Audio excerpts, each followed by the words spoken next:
นะโมตัสสะภะคะวะโตอะระหะโตสัมมาสัมพุทธัสสะนะโมตัสสะภะคะวะโตอะระหะโตสัมมาสัมพุทธัสสะนะโมตัสสะภะคะวะโตอะระหะโตสัมมาสัมพุทธัสสะ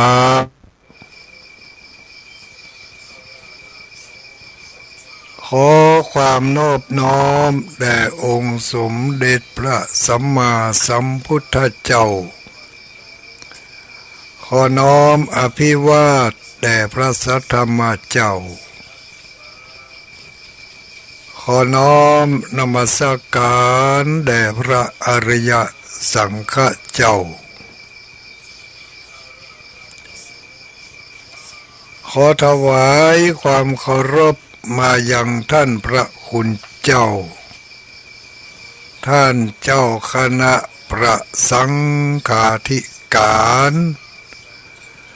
ท่านครูบาอาจารย์พระสงฆ์องค์สังฆเจ้าทุกรูปทุกตนทุกองค์เจริญสุขเจริญพรยามค่ำคืนมายังอุบาสกอุบาสิกาพุทธบริษัทนักศีลนักบุญผู้มีบุญทั้งหลายทุกผู้ทุกคน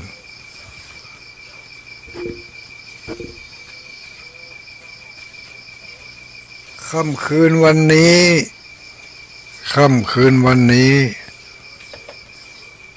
เป็นคืนวันจันทร์มาทำจันทร์แล้วเน้อญาติโยมทั้งหลาย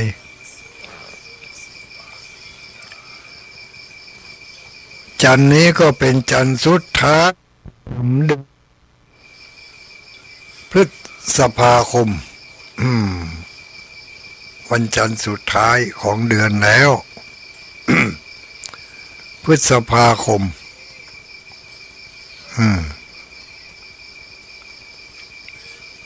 เดือนเมืองเฮาก็เป็นเดือนเป็นเดือนวันสุดท้ายของเดือนเดือนเมืองนี่เนอะวันสุดท้ายของเดือนเมืองเดือนไทยที่ว่าวันนี้วันแรม15 ค่ำแรม15 ค่ำเดือน8เหนือเดือน6ใต้เดือน8แรม15 ค่ำโอ้วันนี้พร่ำว่าเป็นวันเดือนดับนี่ เดือน8แรม15 ค่ำเดือนดับก็เดือน8เสี่ยงพอดีวันนี้เนาะวันพุธก็จะเป็นเดือน9ละเดือน9เกี่ยง59เสียติดกับจันทร์นี่ตั้งแต่วันพุธจะเป็นเดือน9เดือนพฤษภาคมนี้ทุกลุงก็จะได้ปะกับญาติโยมทั้งหลายต่างสถานีวิทยุแห่งนี้อีกครั้งหนึ่งสำหรับเดือนนี้นะเดือนพฤษภาเนี่ย ครั้งหนึ่งก็คืออีกวันที่29วันที่29นั่นเป็นวันพฤหัสบดีป้ากันในภาคเจ้านะภาคเจ้า6 โมงถึง7 โมงมาเจ้าวันที่29มาคืนทุกคืนวันจันทร์ยกเว้นวันจันทร์หน้านี่วันจันทร์ที่2นี่ยังไม่ได้ปะกันเตือนวันจันทร์ที่2นี่เป็นรายการพิเศษ รายการพิเศษ ของต่างสถานีคลื่นสีขาว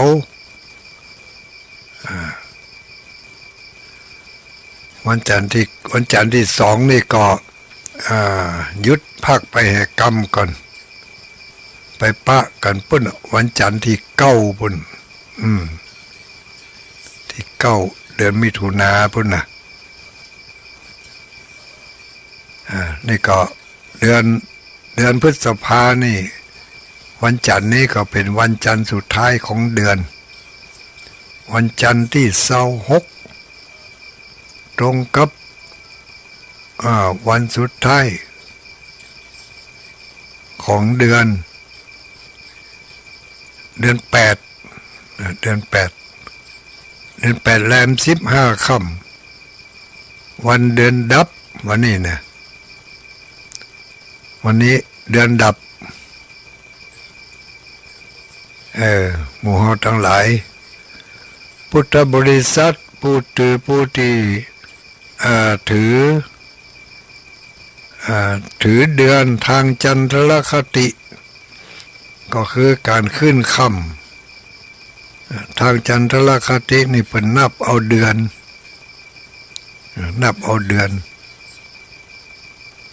ขึ้นเดือนแฮมเดือนออกเดือนดับเดือนเพ็งเนี่ยเนาะ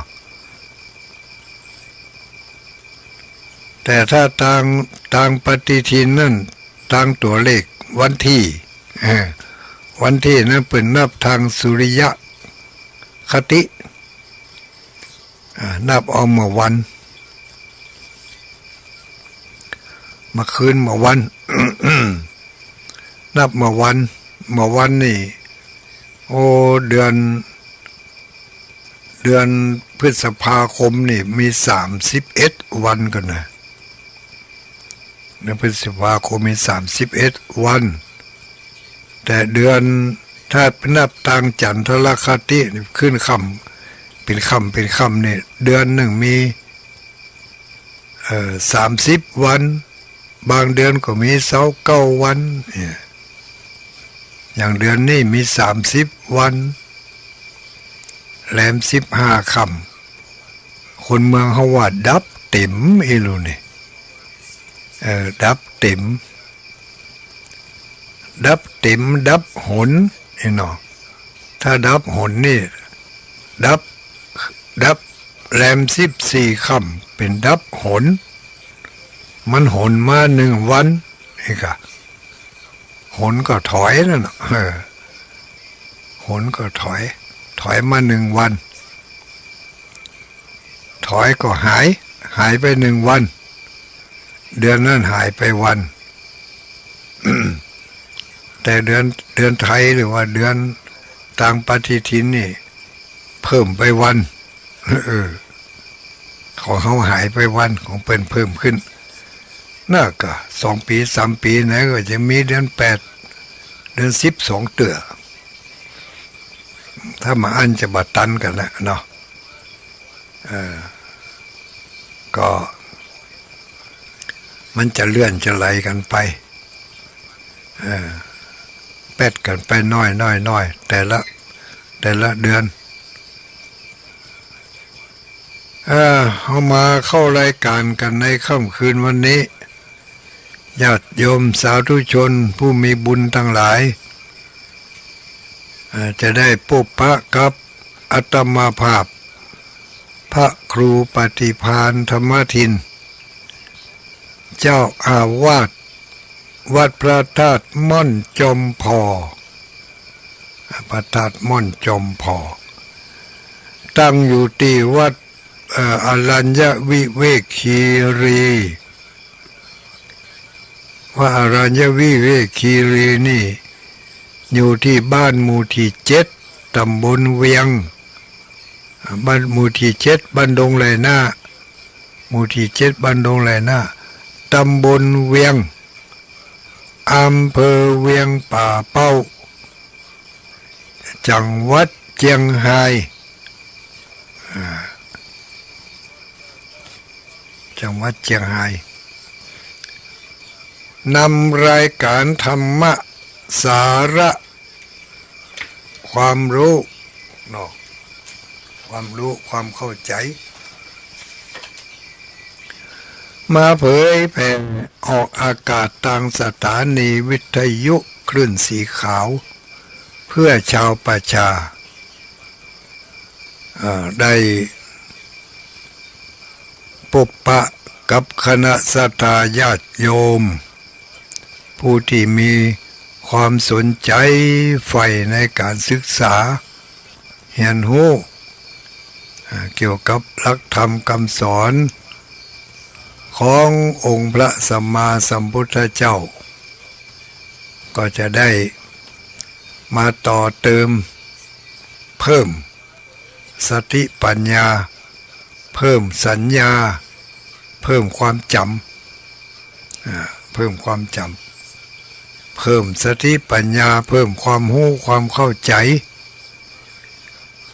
ที่มีอยู่แล้วเป็นพื้นฐานก็ให้มีนักยิ่งขึ้นไป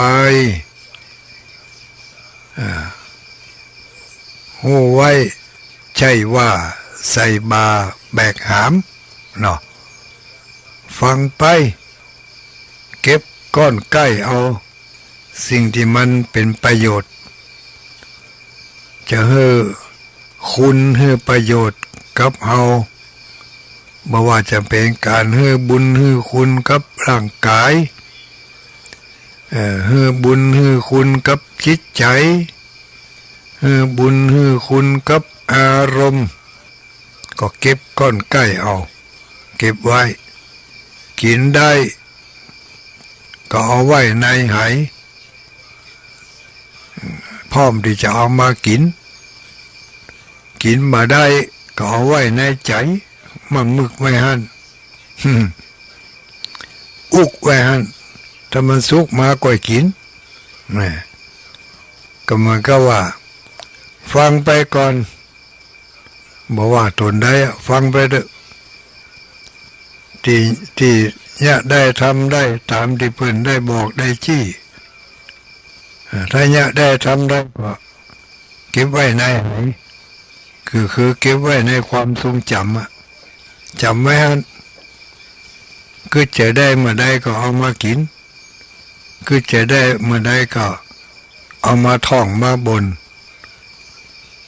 อย่างที่เคยแจกคาถาไปหลายบท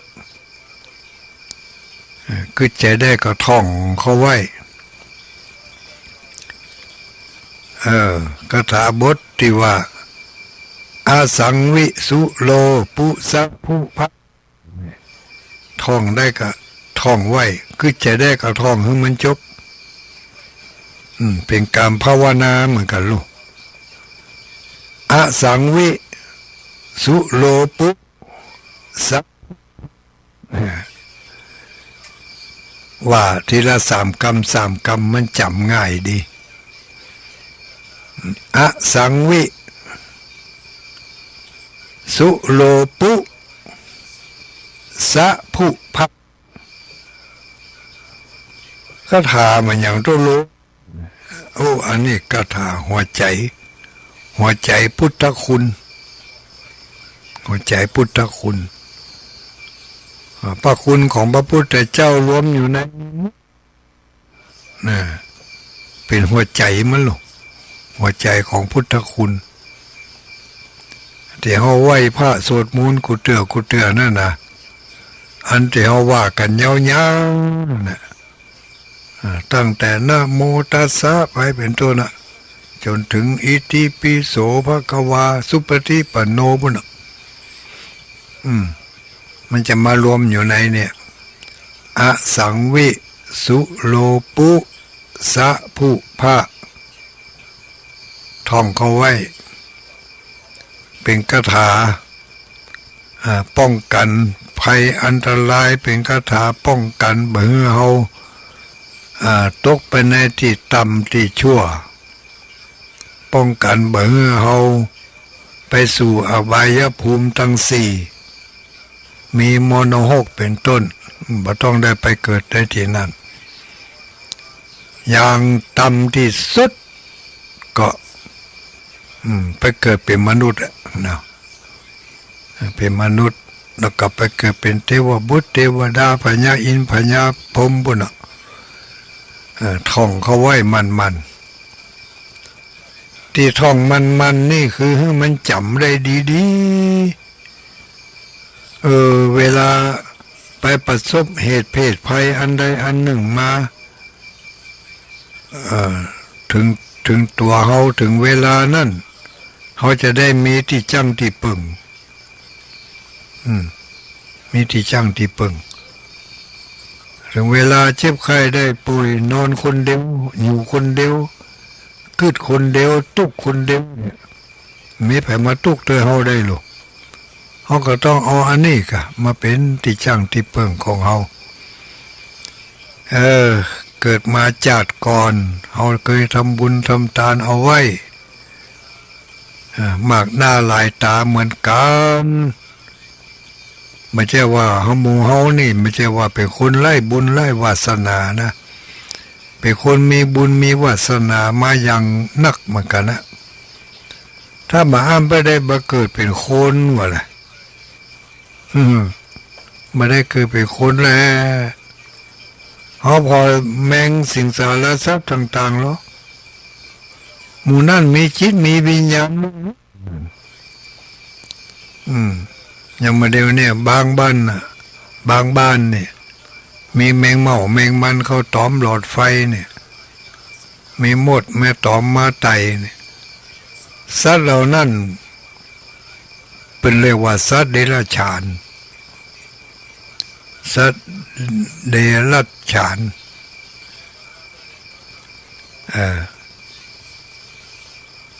ผู้ที่ได้ทำบาปทำกรรมอย่างแรงเอาไว้ตายไปจะได้ไปเกิดเป็นสัตว์เดรัจฉานอย่างกับจำพวกแมงเม่าแมงมันทั้งหลายเนี่ย อย่างแมงมันเนี่ยน่าเวทนายิ่งนักถ้าไปแปลงบ้านแปลงหลุมแปลงที่อยู่ใกล้คนนี่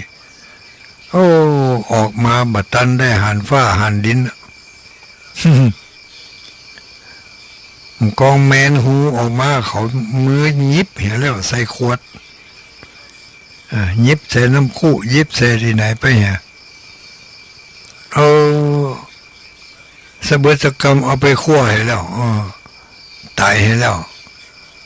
ตายเสร็จมากองดองงอกองงองเป็นตาดีน่าเอ็นดูเนาะเกิดมาเนี่ยบัดตันกำลังจะบินออกปากหลุมพอคุณแม่คุณพ่อทั้งหลายตัวมาส่งเต็มปากเหลืองปะลึงเนาะตัวมาส่งหวังจะให้ลูกอันใหญ่ๆของตัวเองได้บินขึ้นไปสู่บนท้องฟ้านภาอากาศได้เชยชมสีสันอันวิจิตรการตาที่ไหนได้โพจดออกปากหูมายังบัตันได้ถึงที่ไหนเตื่อบางตัวนี่ยังบัตันได้บินเตื่อกันวางไตขยุ่มเกียมท่าจะบินเขายับเอาให้แล้วนี่ถ้าเขาบ่มีบุญนักแต่ว่านะบ่ได้ไปเกิดเป็นคนนี่เพราะว่าช่องทางที่จะไปเกิดเป็นเดรัจฉานนั้นมันนักเหลือเกินมันมีกี่ประเภทปลาล่ำปลาเหลือเขาลองคิดใจพอเถอะเนี่ย ที่ว่าเขามีบุญนักบุญหลายเพราะเขาได้มาเกิดเป็นคนปลื้มอกปลื้มใจเกิดเป็นคนอาจจะมีบางผู้บางคนที่เกิดเป็นคนก็เปิ่นแต่ว่าร่างกายบางส่วนอาจจะขาดไปหายไปหรือว่าอวัยวะบางส่วนอาจจะใช้การบ่ได้แต่ก่อนนั่นใจได้ดีอยู่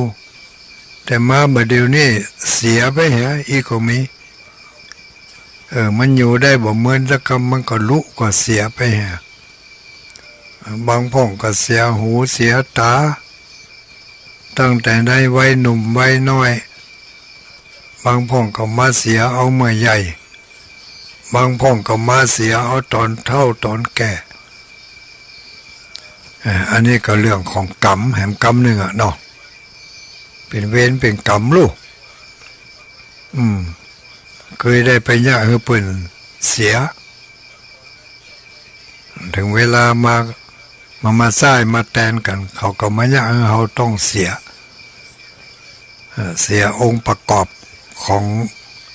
ของร่างกายที่เขาบาเสียองค์ประกอบอยู่ถึงมื้อถึงวันนี้เพราะเขาบ่เคยไปยะให้เขาเสียองค์ประกอบก็จึงบ่มีเวรตัวนั้นมาตอบมาใส่เขาก็ภาคภูมิใจนะโอ้ดีใจครับตัวเก่าเขาแต่ก่อนนี่ถ้ากูให้ตีนคันมือให้ตีนให้มือนี่กูต้องไปบุบไปตุบไปต่อยไปฆ่าไปแต่งไปเบียดเบียนคนอื่นสัตว์อื่นถึงเวลานั่นมาเขาจะต้องมาตุบมาต่ำมาบุบมาต่อยเขาจะต้องได้ไปชดใช้เวรกรรมที่ได้กระทำไว้เขาหน้าภาคภูมิใจที่เขาไม่ได้ไปยะไปทำถึงครับคนอื่นสัตว์อื่นได้เสียบุคลิกลักษณะแต่อย่าลืมในเมื่อเขาบ่ไปเบียดเบียนบาปกรรมตัวนั้นบ่มาตอบสนองเขาก็ต้องรักษาไว้ให้ดีรักษาบุญรักษากิริยาอาการของเขาให้ดีอย่างเขามีร่างกายผิวพรรณดีเนาะแต่มันบ่สวยบ่งามอันนั้นแต่เรื่องหนึ่งมาเดี๋ยวนี้เขาได้ต้นทุนมาละก็คือได้ความดีมีมือดีเท้าดีหูดีตาดีจมูกดีปากดีผิวพรรณดีแต่บ่ถึงกับงามบ่ถึงกับงามตาหูจมูกลิ้นกายใจหรืออีกอย่างหนึ่งก็คือเกสาโลมานะขาทันตาตะโจทั้งห้าอย่างนี้อยู่ในลักษณะดีครบถ้วนที่เขาไม่ดีอยู่นี้เพราะแต่ก่อนเขาได้รักษาความดีทางด้านนี้เอาไว้พยายามกันอดทนบ่ไปเบียดเบียนบ่ไปเนี่ยเขาได้ทุกข์เข้าเสียของเสียอังกะลักษณะ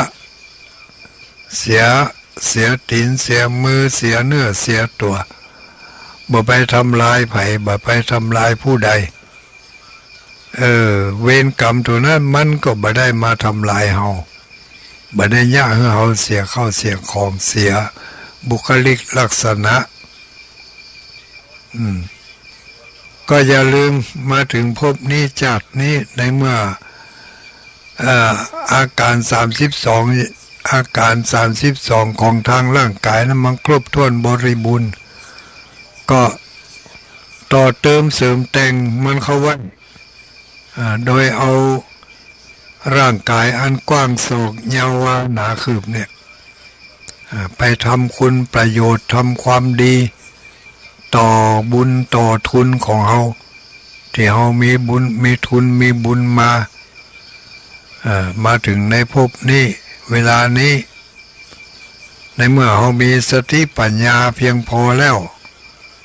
ก็จะไปลืมกรรมพืชเก่าจะไปลืมตัวลืมตนหมกมุ่นอยู่ในอบายจนลืมตัวลืมตนหลงไปทำในสิ่งที่บ่ดีบ่งามไปทำไปเบียดเบียนคนอื่นผู้อื่นสัตว์อื่นโดยทางกายก็ดีทางวาจาก็ดีไม่กระทั่งตั้งใจกึศที่จะเบียดเบียนเขาก็ดีมันจะเป็นผลสะท้อนย้อนมาให้เขาเสียองค์ลักษณะบ่ครบถ้วนเหมือนกับคุณทั้งหลาย ก็พยายามควบคุมเอาไว้เบื่อมันไปเนี่ยไปทำอันที่มันเนี่ยเรื่องจะไปใส่ใจมันที่เขาทำไปเมื่อเป็นหนุ่มเป็นสาวเป็นละเอ็กละอ่อนหรือกระทั่งเป็นผู้รักผู้ใหญ่มีครอบครัวแล้วเคยได้เนี่ยได้ทำสิ่งอันใดไว้ก็จะไปบ่ต้องไปเสียอกเสียใจมันบ่ต้องไปหวนนึกถึงมันทำไมให้มันลืมไปฮะเวรกรรมมันจะมาตอบสนองกับเรื่องขอ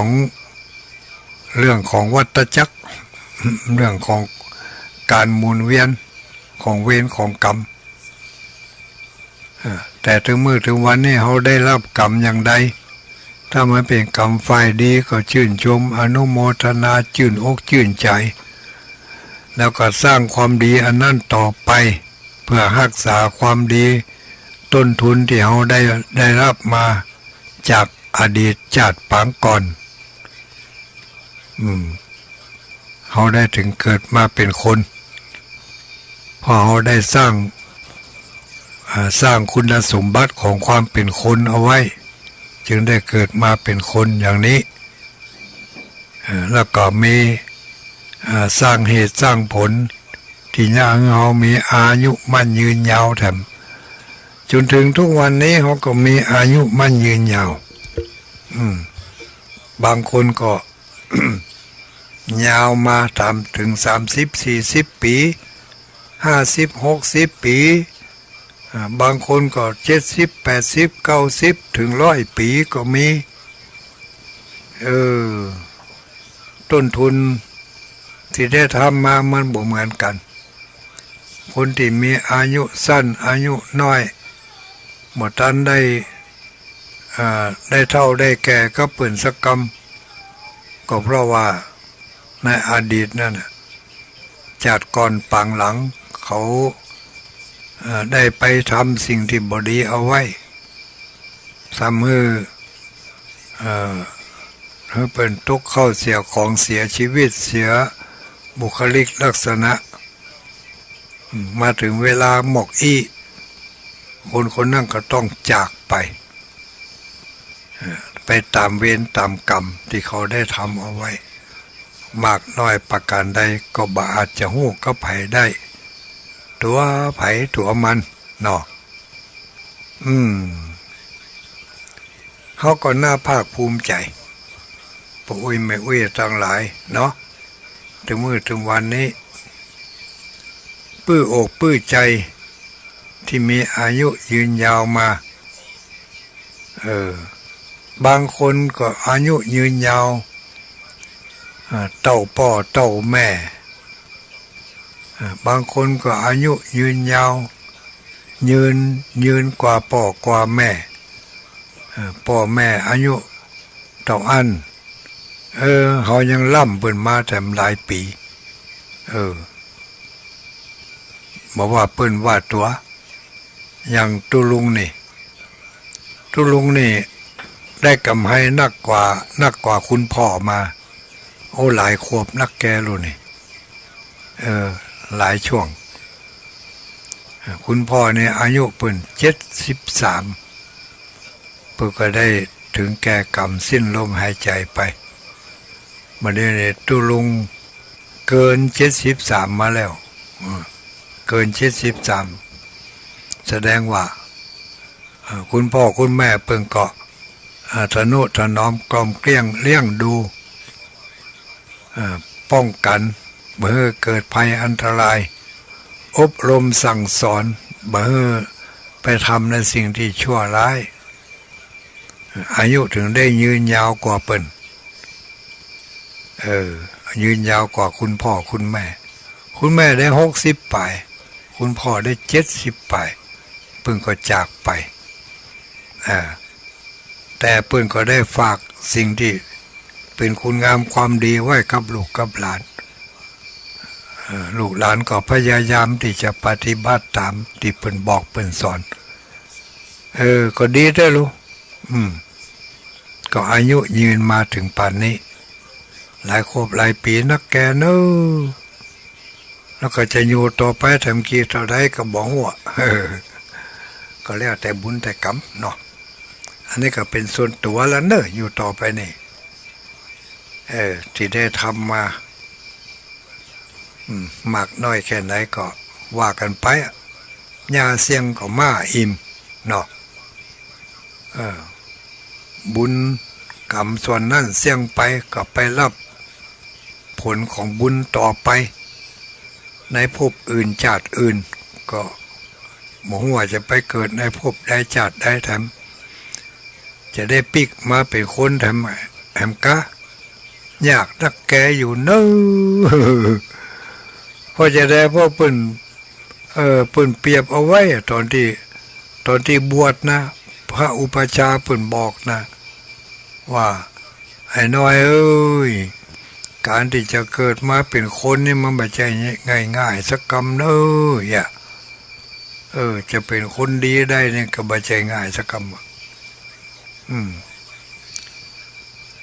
เปิ่นยังเปรียบว่า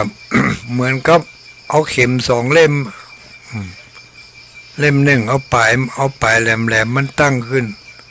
แล้วแถมเล่มหนึ่งเอาปลายแหลมมันย่อนลงมาเอาให้มันห่างกันสักวาสักศอกห่างจากกันระหว่างตั้งเข็มเล่มลุ่มกับเข็มเล่มบนแล้วก็เอาเข็มเล่มบนนั่นน่ะปล่อยลงมาเข็มปลายแหลมหรือ2 เล่มนั่นนะเอาเข็มเล่มลุ่มตั้งไว้เข็มเล่มบนปล่อยลงมา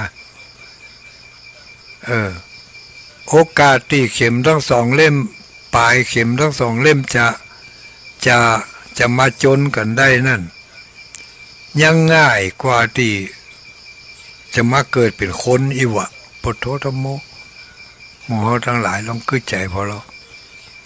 ปลายเข็มมันแหลมขนาดไหนเนาะ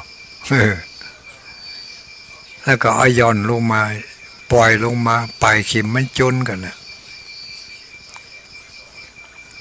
โอกาสที่จะจนกันได้นั่นยังง่ายกว่าที่จะเอาชีวิตมาเกิดเป็นคนอีวะแสดงว่าการที่จะเกิดเป็นคนนี่ก็ไม่ใช่ง่ายสักกรรมเราเนี่ยปลายบ่พอซ้ำจะได้มาเป็นทุเจ้าแถมเนาะเป็นสามเณรแถมเป็นทุเจ้าแถมเริ่มตั้งแต่เป็นขโยมมาเนาะเป็นขโยมเป็นสามเณรเป็นทุเจ้าอยู่มาแล้วก็ประคับประคองมาแถมเนาะประคับประคองการนุ่งเหลืองห่มเหลืองขึ้นมาจนถึงบัดเดี๋ยวนี้เหมือนกับญาติโยมทั้งหลายเหมือนเดียวกันการใช้ชีวิตญาติโยมก็ใช้ชีวิตไปตามวิถีของอุบาสกอุบาสิกาการเสาะว่าหากินการดำเนินชีวิตการมีครูครองอยู่ด้วยกันการมีลูกมีหลานสืบเชื้อแทนขกุลกว่าจะ อยู่ด้วยกันได้กว่าจะอยู่ด้วยกันหนัวอยู่ด้วยกันม่วนอยู่กันยังมีความสุขก็ไม่ใช่ง่ายๆสักกรรมเป็นเรื่องยากเหมือนกันกว่าจะมีชีวิตรอดมาจนถึงได้ปัจจุบันนี้เป็นเรื่องยากแต่ถึงจะยากอย่างใดมันก็บัดหนีพลังแห่งบุญพลังแห่งบาปพลังแห่งกุศลพลังแห่งกรรมเนาะเขาได้ทำกรรมดีเอาไว้ความดีอันนั้นก็จะประคับประคองให้เขามีความสุขมีความสบาย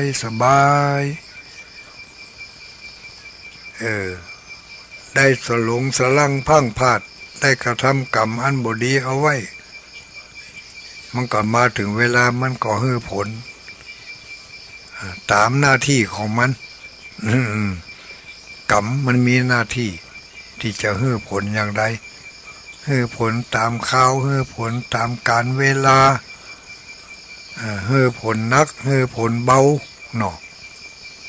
เรื่องของมันเขาบอกว่า อย่างนั้นนะแต่เขาหู้ว่าเหตุที่จะทำให้มีอายุยืนเหตุที่จะทำให้มีความสุขอย่างที่เปิ่นว่าเอาไว้สุโขปุญญสะอุจจโยนี่พระพุทธเจ้าถึงว่าไว้ลูกผู้สั่งสมบุญ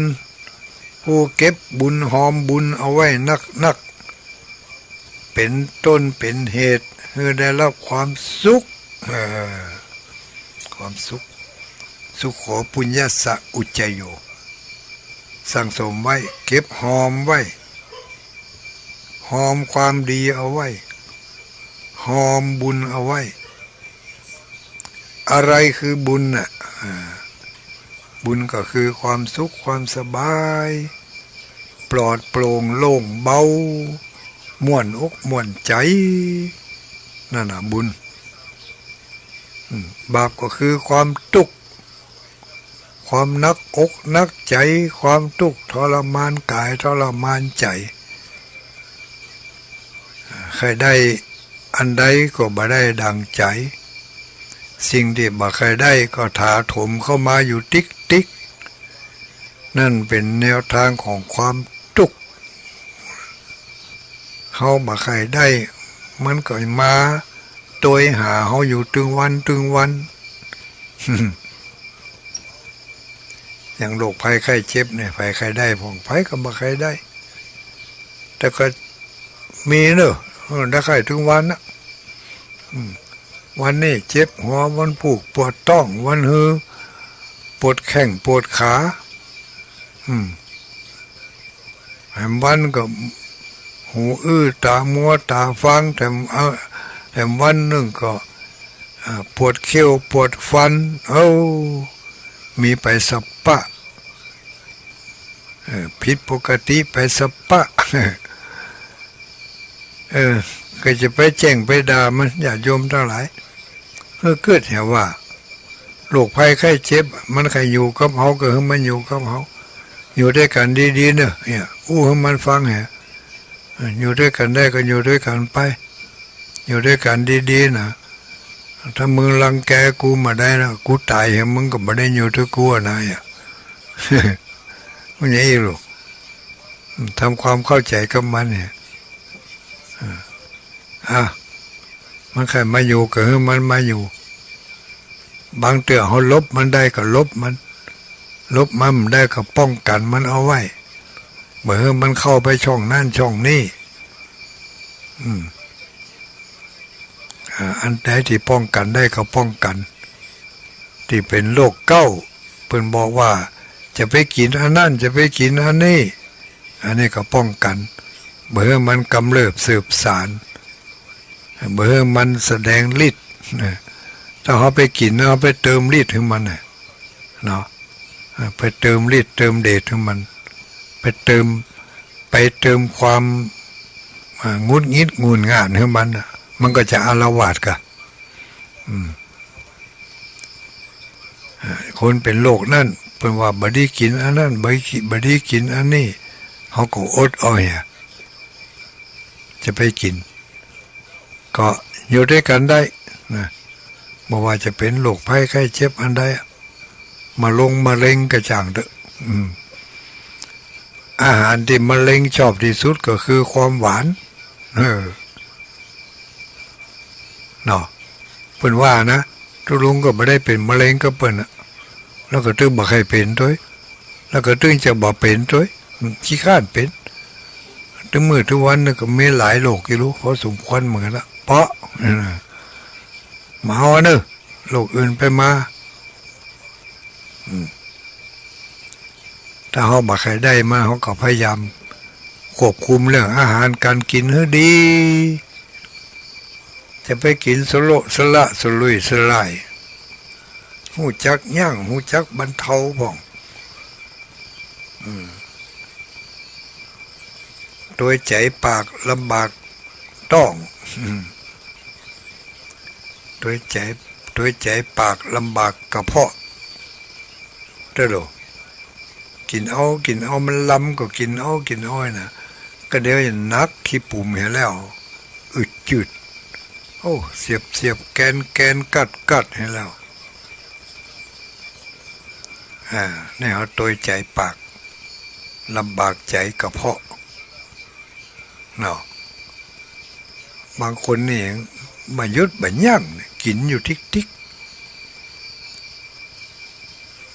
ของหวานของส้มของเปรี้ยวของปรุงแต่งอย่างต่างๆฮัดอดอ้อยพ่องกันเมื่อตัวใจความอยากอย่างบล่ำบเหลือมาสักหมอกฮือก่อนอีกอะกินแล้วมันจะได้ขึ้นฟ้าด้วยอ่ะ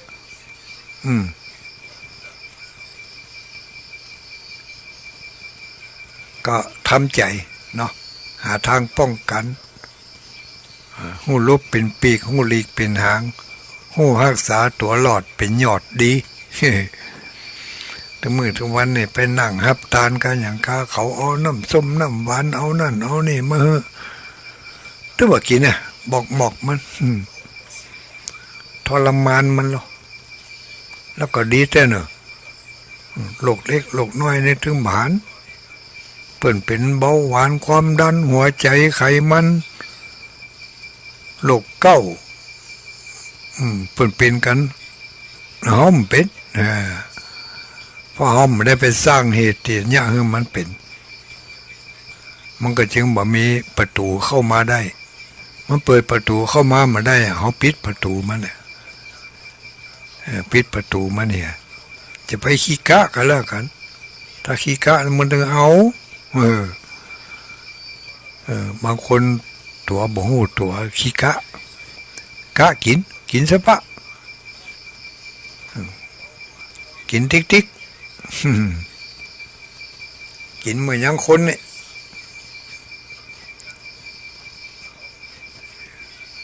กินติ๊กมันล้ำจะกินก็กินเหมือนยังคนเนี่ยจะตายก็ตายเหมือนยังคนเนี่ยตายเหมือนยังมีชีวิตนี่แต่กะเนาะญาติโยมเขาทั้งหลายโอ้คาถาดีบทมันลุ้นนี่ไผลืมพ่องก็นี่คาถาเมตตามหานิยมนี่เปิ้นฮักเปิ้นหุมนี่จำได้ก็โอ้เจ้าต้องท่องชื่อจำเนอะท่องคือจำคาถาเสน่ห์เมตตามหานิยมกล้าขายดีจะไปที่ไหนเปิ้นก็ฮักโกหมเทวดาก็ฮักผีก็ฮักเทวดาฮักนี่ปันโจกปันลาบนะถ้าผีฮักนี่มันบ่ตักตอขอกินมันไม่ยากอย่างเฮ้อมันบ่มาหลอกมาหลอน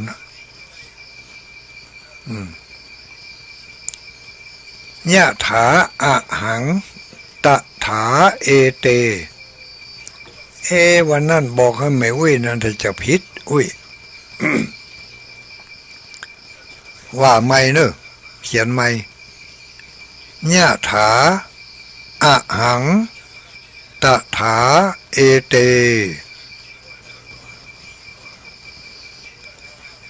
อันนี้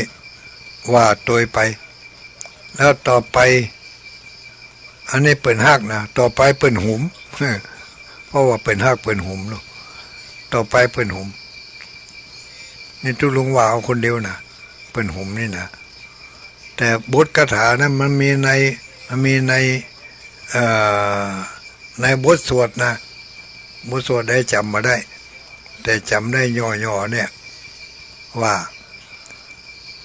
ยะถาอะหังตะถาเอเตนะกังบทที่สองว่ายะถาเอเตตะถา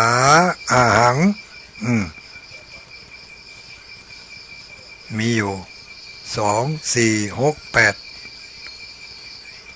มีอยู่8กรรมเนี่ย8กรรมเนี่ยปิ้นไปปิ้นมายะถาอะหังตะถาเอเตยะถาเอเตตะถาอะหัง อันนี้เมตตามหานิยมคนฮักสัตว์ฮักเทวดาฮักศัตรูกู้แค้นฮักนะนิยมชมชอบเชื่อก็มาเชื่อก็แล้วฮั่นก็ตามใจอันนี้สำหรับคนที่เชื่อเนาะว่าคาถานี่ดีแท้ยะถาอาหังตถาเอเตยะถาเอเตตถาอาหังเนี่ยอันนี้เป็นคาถาเมตตามหานิยมท่องเขาไว้เนอะท่องให้มันจำท่องให้มันจือมันจำให้ดีจำให้แม่น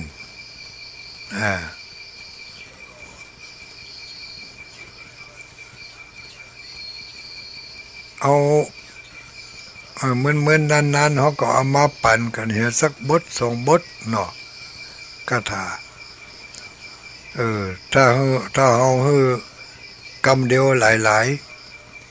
เตื้อเดียวหลายบทนี่มันจังลืมมันจำมาใครได้อย่างที่ตั้งแต่ทุลุงออกอากาศมานี่ก็ปั่นคาถามาหลายบทแต่ที่จำกันได้นักที่สุดก็คือคาถาบทแรกนะพุทโธเศโธติโลกัสสมิงสปะสัตตานังเนี่ยเนาะอันนี้ก็จำกันมาดีเป็นการป้องกันภัยอันตรายใจภาวนาทุกคำทุกเจ้าใจได้สารพัดประโยชน์จะได้สารพัดประโยชน์คาถาที่เคยให้ไว้อย่างคาถามงกุฎพระเจ้าเนี่ยมงกุฎนี่พระเจ้านี่ก็ดีสังตีก็เนาะเป็นมงกุฎเป็นขจุมกรอบโหพระพุทธรูปเป็นสิ่งที่ดีลูกป้องกันภัยอันตรายเป็นคาถาอิติปิโส8 ทิศหรือว่าอิติปิโสวิเศษอีกว่าอิติปิโส8 ทิศอิติปิโสวิเศษหรืออาจจะเป็นอาจเป็นคาถาเป็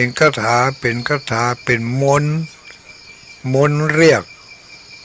มนต์เจิญสิ่งศักดิ์สิทธิ์เข้ามาประจำอยู่ในวัตถุมงคลของเราบางทีเรามีพระมีเหรียญมีพระพุทธรูปได้ไปปูชาเอาที่หั่นที่นี่มาบางเถื่อก็มีคนเอาแบ่งปันเรามาเอาไว้กับไว้มันก็เหมือนกับเปิ่นเอาของให้เฮาเปิ่นเอายาให้เฮากล่องหนึ่งเนี่ยถ้าเฮาบ่ได้อ่านสลากยานะเฮาก็บ่ฮู้จักจ้องใจหรือว่าสลากยานั้นมันหายไปเฮาก็ใจยานั้นบ่ได้จะกินก็บ่กล้าบ่ฮู้ว่าจะกินนักกินน้อยอย่างใดเนาะบ่ฮู้ว่าจะกินก่อนอาหารก็ว่าหลังอาหารบ่ฮู้ว่าจะกินกี่จ้อนกี่ก๊อกเพราะมันเป็นยาแต่เฮาบ่ได้อ่านสรรพคุณบ่ได้อ่านวิธีใช้มันก็เลยบ่กล้ากินเอาละไว้ในฮะน่ะนี่ข้อนี้ฉันใด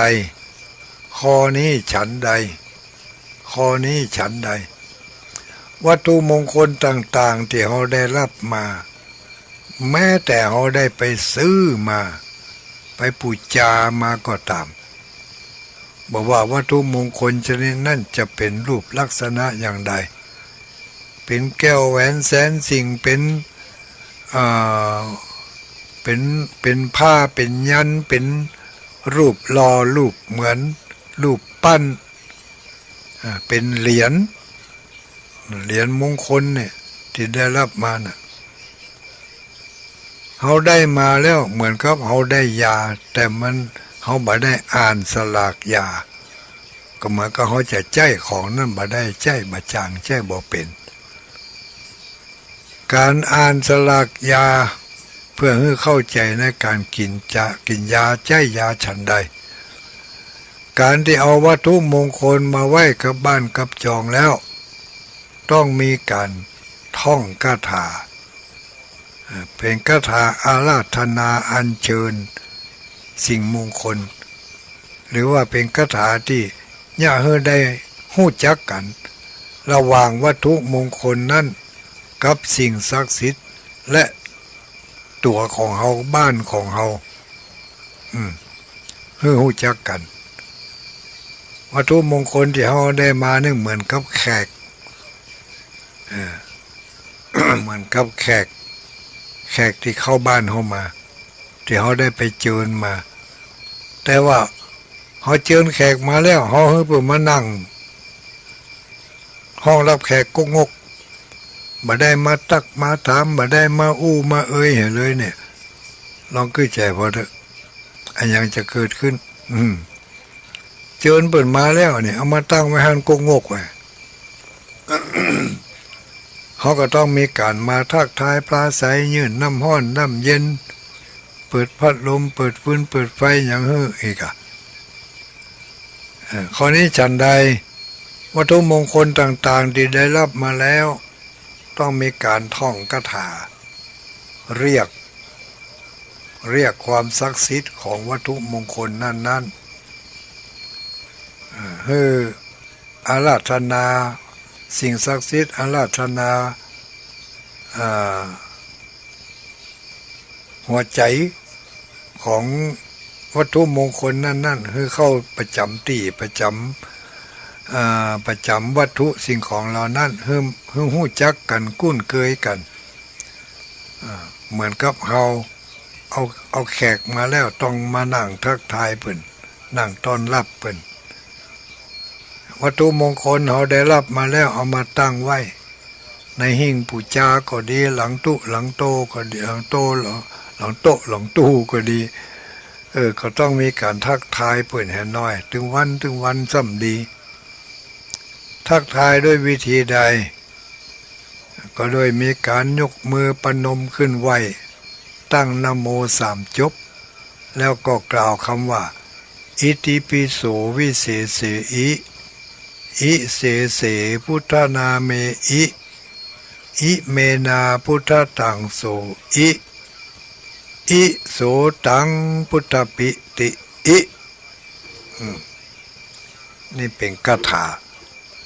าเรียกวัตถุคาถาเรียกสิ่งศักดิ์สิทธิ์เพื่อมาประดิษฐานอยู่ในวัตถุมงคลของเขาเหมือนกับว่าเขาตั้ง2 สิ่งนั่นนะเปิดหู้จักกันเขาเป็นผู้แนะนำญาติโยมเขาทั้งหลาย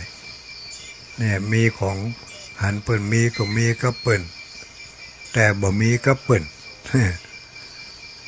หันเปิ่นได้ก็ได้ก็เปิ่นแต่บ่ได้ก็เปิ่นบ่เหมือนเปิ่นเนี่ยยังเปิ่นแต่บ่เหมือนเปิ่นเพราะว่าเปิ่นเนี่ยเปิ่นทำด้วยความเคารพเลื่อมใสศรัทธามีคาถาอัญเชิญอาจจะมีบทอื่นหัวแต่ว่าบทที่ว่ามานี่อิติปิโสวิเศษนี่ตู้ลุงก็ได้มาจากหนังสือหนังหาเหมือนกันนั่นน่ะไม่ใช่ตู้ลุงแต่งตั้งขึ้นลูกไปจำเปิ่นมาโอ้ระดับสติปัญญาอย่างตู้ลุงนี่บ่มีแล้วที่จะมาแต่งมาแปลงมาปั้นเอานี่จำเอาทั้งนั้นบางเตอก็จำได้จัดดีบางเตอก็จำได้บ่ดีบางเตอก็ลูบไหลลงลืมไปก็มีที่จำได้ดีก็เอามาแบ่งมาปันกันนี่ก็เป็นคุณงามความดีมันเป็นความดีอย่างหนึ่งพี่น้องเมืองฝางสถานีปิดไปแล้วกะถ้าสถานีแม่คายใหญ่ปิดก็ไล่ฟังสถานีน้อยๆนะ สถานีดารุณีของ ของของพี่น้องที่อยู่ตำหมู่กิมหมู่ใกล้เขาแล้วนะถ้าแม่คายวัดพระพุทธบาทอุดมเป็นดักไปเขาก็หมุนเสาะหาฟังเสาะฟังไหนมาได้เลยแหงถ้ามีโทรศัพท์ก็ส่งไลน์มาที่ทุลุงดอยนี่แล้วทุลุงดอยจะส่งแอปวิทยุไปให้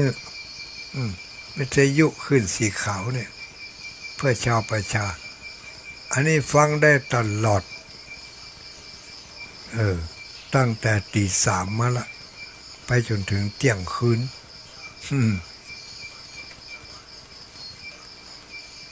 เมื่อวันก็ฟังได้เมื่อคืนก็ฟังดีด้วยความปรารถนาดีเปิ่นมีก็ให้มาหารเปิ่นมีก็ใครให้มีก็เปิ่นหารเปิ่นได้ก็ใครให้ได้ก็เปิ่นหารเปิ่นสม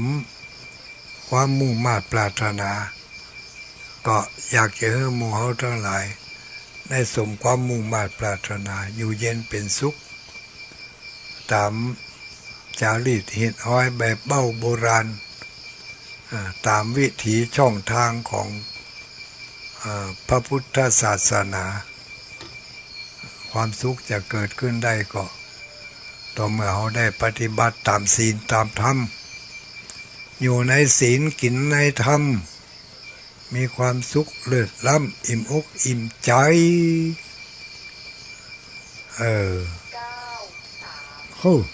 อย่ามาโบโทกันนะ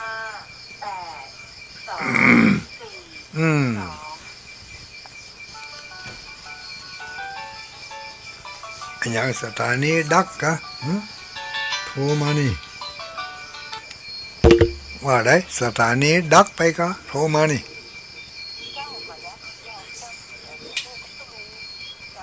ว่าจะได้พ่อง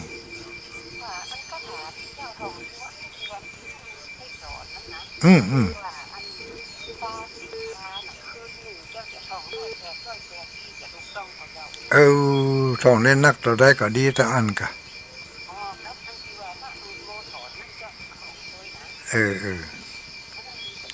ดีท่องไปติ๊กเหมือนมันลืมเอาไปต้องท่องนะโมพุทธายะขึ้นต้นเพราะว่ามันเป็นบทที่เป็นเรียกว่าหัวใจเก้ามันเป็นปกคูเก้าบทปูจาคุณนี่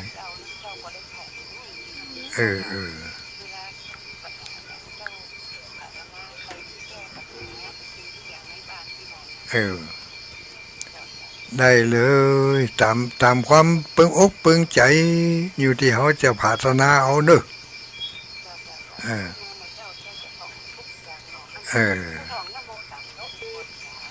แม่น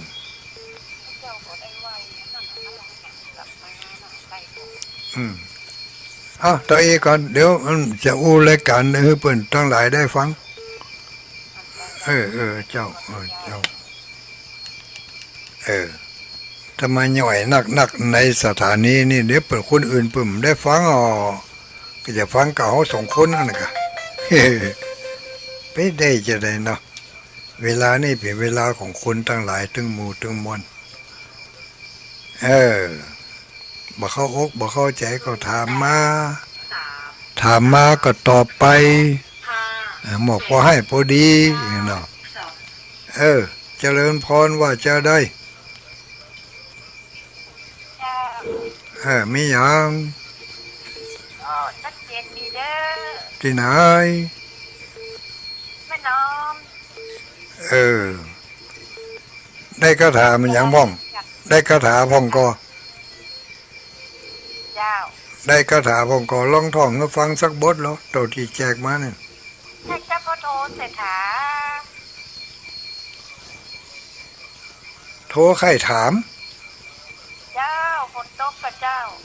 มาถามอย่างก็ฝนตกเพิ่นถามคาถาพี่คาถาที่ นี่เป็นกี้นะไอ้ยังก็น่ะนั่นแหละยะถาอาหังตถาเอเตเจ้าเจ้าลองว่าให้ฟังก่อนเหรอไอ้ยังก็น่ะเตรียมเดียวนั่นว่าเดี๋ยวกองเจ้ายะถาอาหังตถาเอเตภาษาไอ้หางภาษาเอเต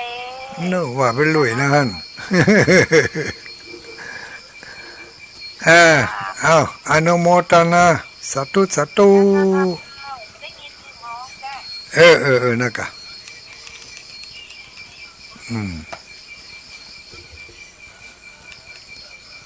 ถ้าไปโทรมาต้องก็ถามให้ฟังเนอะ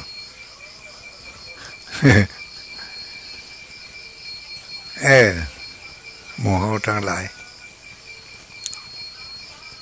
ขออนุโมทนาขอบคุณสถานีทุกที่ทุกแห่งทุกคืนทุกความที่บางที่บางสถานีเพิ่งก็เปลี่ยนโฆษกเปลี่ยนผู้จัดรายการไปเป็นคนอื่นท่านอื่นไปตามเวลาตามเวลาบางสถานีก็ถึงกำหนดเวลาที่จะต้องปิดการออกอากาศเพื่อประหยัด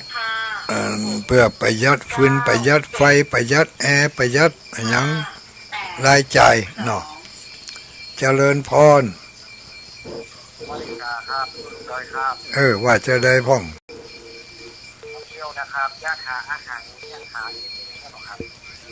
ยะถาอาหังตถาเอเตยะตถากะตถาเอเตไม่ใช่ยะถาอันเก้ามันยะถาเก้ามันนี่ยะถาอาหังต่อไปเป็นตถาเอเตครับแล้วก็บทที่สองนั่นยะถาเอเตตถาอาหังกำลังฝึกท่องอยู่ครับท่องให้ดีท่องจำได้ดีต่อใดก็ยิ่งดีต่ออันเนอะตอนนี้ชัดเจนดีนะครับที่ชื่อของ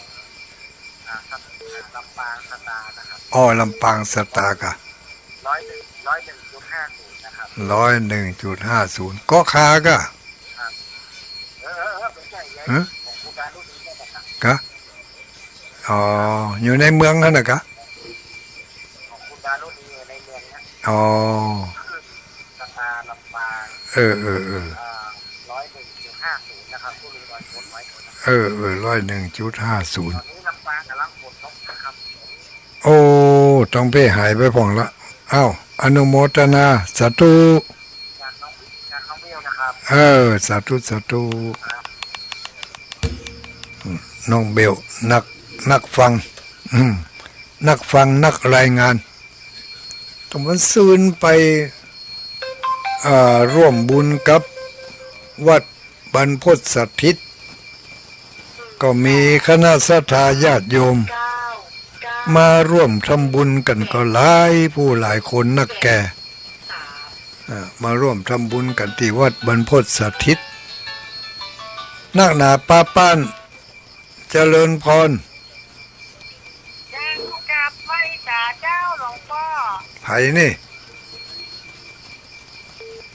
คนมาตรงสร้างให้เจ้าอำเภอลำพาแล้วก็ฟังคืนด้วย6.0เจ้าชัดดีของหลวงพ่อเด้อ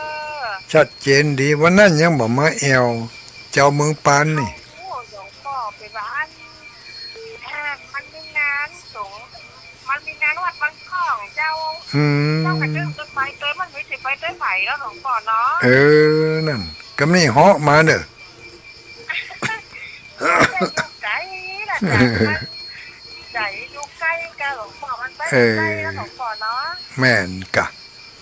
เจ้าไปถามหลวงพ่อว่าหลวงพ่อเจ้าว่าได้ไปถามหลวงพ่อว่า นี้สงทั้งกันบอกไอ้บุญที่ไรนะเจ้า อันนี้ส่งมาอย่างก็ ที่บอกไฟเจ้าสิคนนั้นถ้าเดี๋ยวเจ้าเพ่งมาเนี่ยแหละก็เจ้าของหูเนาะ เออ พอถึงที่บอกไฟได้อันนี้สงจะได้ไงเจ้า เออเอาไว้วันหน้าก่อยตอบบ่ เจ้าได้ก็ได้อะหลวงพ่อ เออ เดี๋ยวจะเขียนไว้ก่อน ถ้าสงกล้าคนนี้กูปีละ อืม นั่นจะ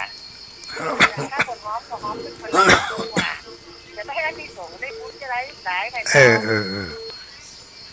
วันหน้าก่อยเสาะหาคำตอบมาให้ตอบเนาะ เออไว้คือ เออ สาธุอนุโมทนาคือนิ่มตาเตือตอบไม่ได้ เฮ้สาธุสาธุเออแม่สายพินกัลยา โอ้พูดถึงอันวัดบรรพตสถิตโอ้มันโทรมาอยู่ที่ผมเราได้ปิดโทรศัพท์เอกอะ 3 โทรมาติ๊กนี่ลังได้ปิดโทรศัพท์เอกอะเจริญพร พระเจ้าตรงเลย เออ ว่าจะได้ ไม่เป็นฟังไม่วางเอดีโอเนอร์0.25เออ ต่อไป ตะกี้ว่ามาสัมภาษณ์มาเอาที่เพิ่งมาลาตัวลง อ๋อ แล้วไม่อุ้ยจะได้มาร่วมกับเปิ้นก็ มีคนเดียวไปได้ค่ะ โอ้คนเดียวนะก็ดูต่างมา ตอนต่อไปยังได้อ่ะบางคน ย่างโอ้กะ ไปยังได้เลยมีกู้ทั้ง2คนนี่แฟนเนาะ เฮ้อเออ ปีนี้ได้หลายเล่มเลยตัวลง เออ เล่มเหมือนปีแล้วเล่มเดียวของได้เนาะ โอ้ปีนี้ได้นักกะรวบรวมได้นักกะ แล้วปีนี้ได้นะ อืม หลายกิโลเลยนะ เออโอ้ได้บุญนักบุญหลายกะอันเนาะอืม ก็จะรอวันที่31เองค่ะ วันนี้21เดือนมิถุนามีโอกาสมีเวลาก็จะได้มารวมกัน มาเถอะถ้าโอ้ตั้งใจมามันถึงได้มาน้องแต่งจวนเปิ่นพอกะนี่บ่จวนไผกำแล้วอยู่กับบ้าน แล้วก็ว่าบ่มีกู้เนี่ยคุณมิมตายเขาควายลังว่องมันถึงได้ไปคะแนนจวนกันเถอะอนุโมทนาสาธุเจ้าห้อมโทรเถอะบ่บึกก็โทรบ่เดี๋ยวขยายความอันอย่างเห็นสักเล็กสักน้อยเนาะ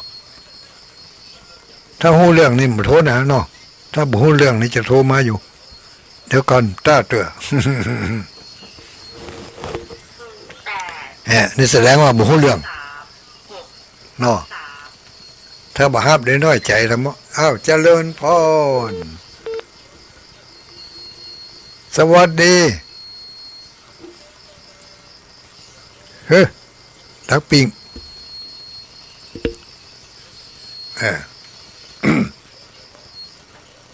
โทรมาบ่ฮับก็จะน้อยใจ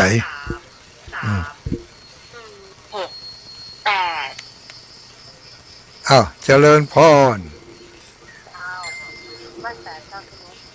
ต้องรู้ว่ามันไปคนละตอบไปแต่แล้วนี่จ้ะ อย่าง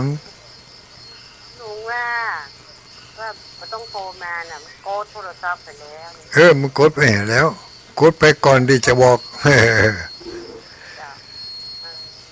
พุทโธเสกโธตีโลกัสสมิงพระธาตุสัพพานาง ถูกต้อง แบบนี้จะหาที่แบบประเด็นนี้ใส่เลยปะ ยะถาย ะถาย ะถาอาหังตถาเอเต ยะถาอาหังตถาเอเต ถูกต้อง แล้วก็ ยะถา ที่นี่ก็ได้หมดแล้ว ทัดมาแถมแห่งบน มันหมดหนึ่ง มันต่อกันยะถาเอเตตถาอาหัง ยะถาเอเตตถาอาหัง มันปีนไปปีนมานั่นน่ะ เจ้าถ้าหาถอนที่จะได้หมดแล้วนะได้กำลังหมด น่าหลุดโมถอนนะกะ เจ้า ดี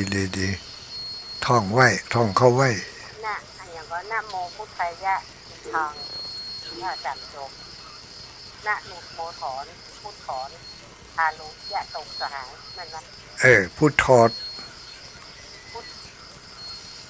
พุทธอด พุทถอนทารุ ใจ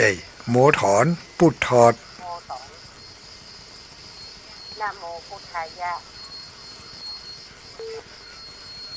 นะโมพุทธายะสิทธัง สิทธังนะลูโมถอนพุทถอนทารุยะตกสหายมันบอก โม โมถอนแล้วก็ โม โมถอน โมถอน พุทธอด ถอน พุทธอด ทารุพุทถอด พุทธอด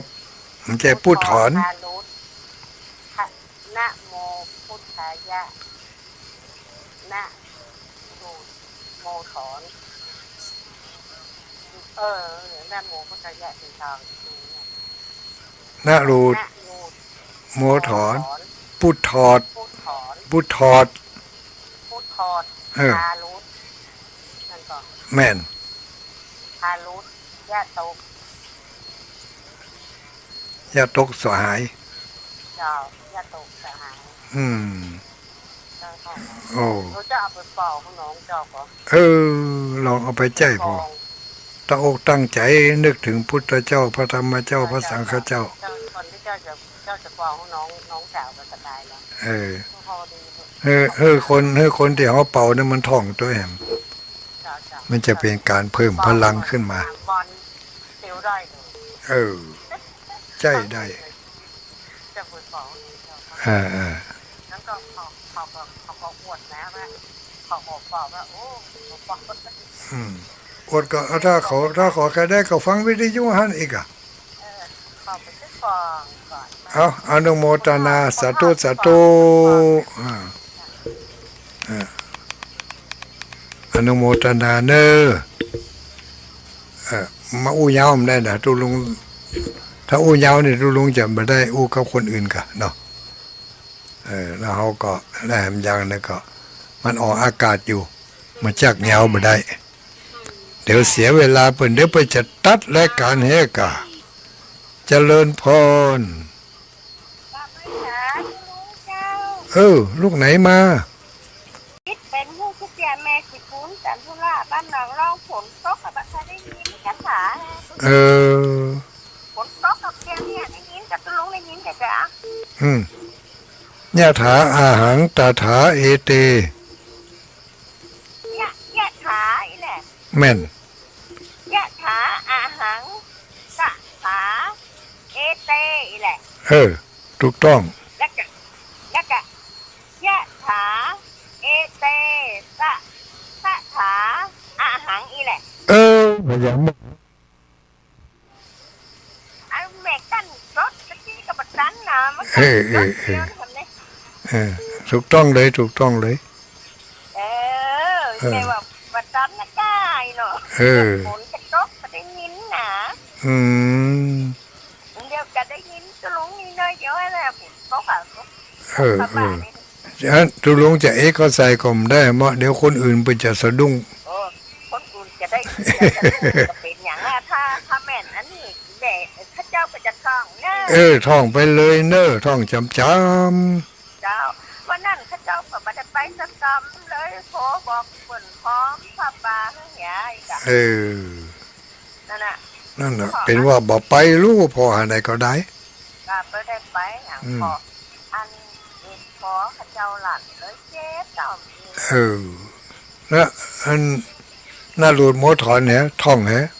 เดี๋ยวจะท่องคาถาให้มันหายมันรุดมันแม่นให้มันถอนไปถอนปิดถอนไม้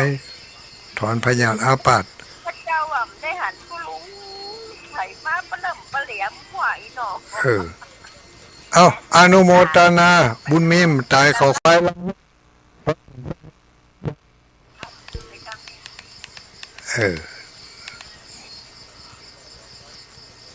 ยะถาอาหังตถาเอเตยะถาเอเตตถาอาหัง อัตตานังอุปมังกัตตวานะหะไนยะนะคาตาเย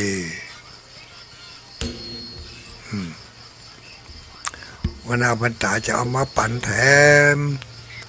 มันเป็นคาถาพุทธคุณธรรมคุณสังฆคุณทั้งนั้นญาติโยมทั้งหลายที่เอามาเฮ้อนี่นะบางอย่างก็เป็นการสืบมาจากบรรพบุรพาจารย์บางอย่างก็ไปปะในหนังสือหนังหาในตำรับตำราต่างๆโอ้ว่ามันดีก็เอามาแบ่งปันกันท่องไว้จำไว้มันดีเจริญพร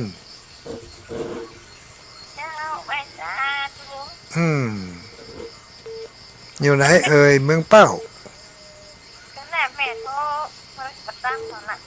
ได้คาถากี่บทเดี๋ยวนี้ไหนลองว่าให้ฟังพอลูก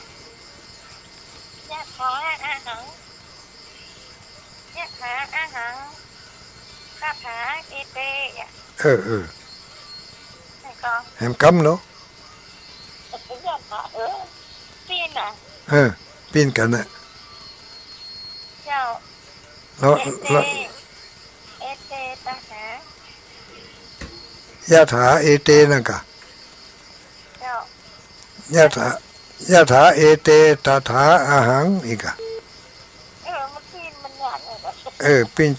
นจะลินกันฮะเนาะต้องได้ถึง2 บทนะกำลังโตเนี่ยแม่โตเนี่ยทำละอยู่เป้าไหมนะอยู่เมืองเป้าเป็นเจ้าเมืองเป้าฝนตกหนักขนาดกะเมืองเป้า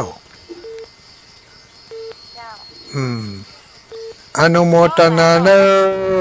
สาธุเนอสาธุ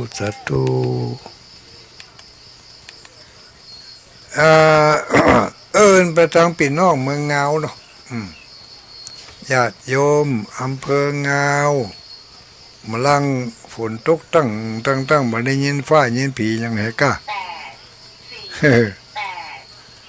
ทางเมืองเงาวันนั้นแม่อุ้ยเมืองเงาโทรมา2 เตื้อ3 เตื้อก็บ่ได้ห้าเปิ้นจังหวะมันบ่ได้กันก็ขออนุโมทนาครับแม่อุ้ยอาลีพันธ์แล้วก็แม่อุ้ยมันยังทำ2-3 คนกันเนอะเจริญพรสาธุม่วนก็ฮะ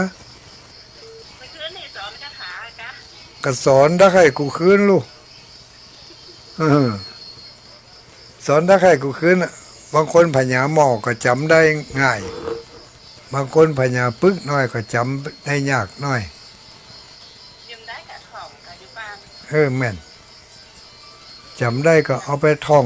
ถึงวันท่านเนาะ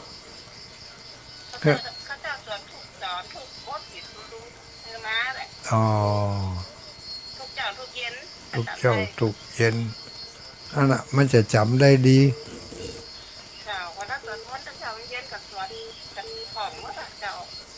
สวดมนต์ตัวตอนท้ายสวดมนต์ก็เอาคาถามาท่องลืมแฮะมันจะได้บ่ลืมโอ้หลายอันปันเจื้อลูกบางบทก็ปิดประตูอบายภูมิทั้ง4บางบทก็เปิดทางขึ้นสู่สวรรค์นี่เปิดช่องเปิดทางเปิดประตู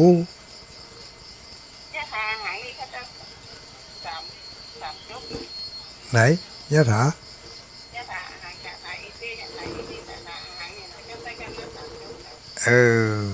โอ้3 จบก็จำได้ดีอยู่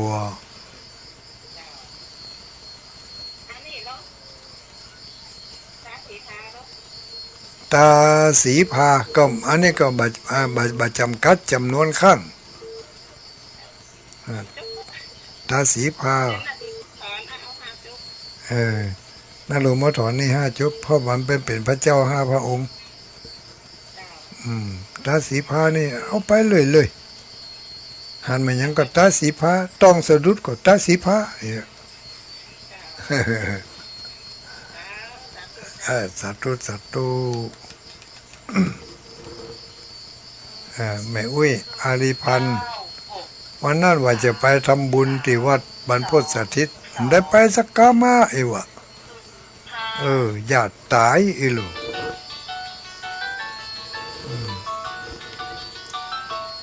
วันนี้พิเศษโอ้ยเจริญพร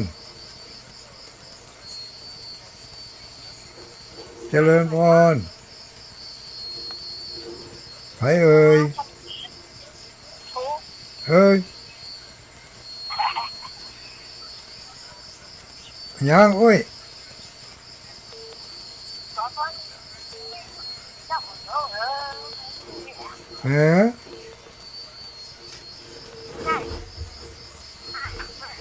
น้ามาน้องเถอะกะน้ามาน้องเถอะกะน้ามาน้องเถอะกะ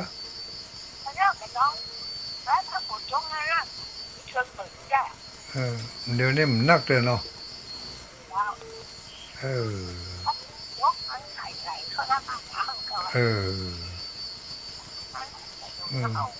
น้ามาน้องกันยังแคว้นน้อยรับดีฝันดีเห็นเด้อขอบคุณหลายๆเจ้า